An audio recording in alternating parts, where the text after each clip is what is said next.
Memang topik yang sedang in ya, hot di market, dan tentunya kami tetap melihat bahwa proses pelemahan nilai tukar rupiah ini juga satu memang dipengaruhi oleh kenaikan yield atau imbal hasil dari US Treasury.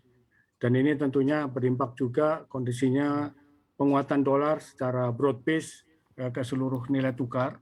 Dan ini impact-nya tentu menahan aliran masuk investasi portofolio asing ke domestik, sebagaimana Pak Gubernur telah sampaikan di press release kemarin sore. Namun kita masih optimis melihat ke depan bahwa ruang penguatan rupiah masih bisa terjadi untuk jangka menengah dan panjang, katakanlah di semester kedua.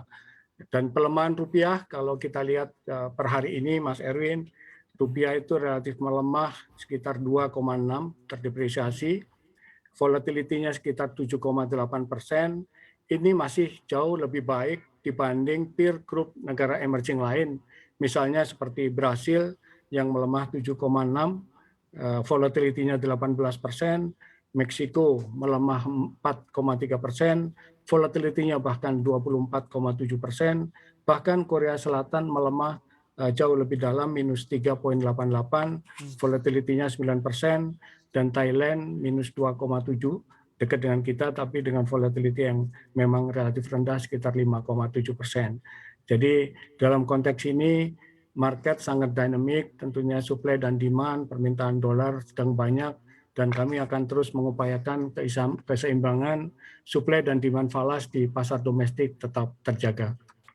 Selain juga dikembalikan ke mekanisme pasar, apa saja sih Pak strategi yang sudah dilakukan oleh BI sehingga maksimal bisa menjaga rupiah? Paling tidak ini Anda katakan tadi volatilitasnya di 7,8%, kemudian year to date pelemahannya di 2,6%. Masih much better dan juga secure dibandingkan dengan mata uang negara lain. Dan strategi yang sudah diambil BI tadi selain diserahkan juga ke mekanisme pasar, masihkah relevan untuk bisa kita lanjutkan?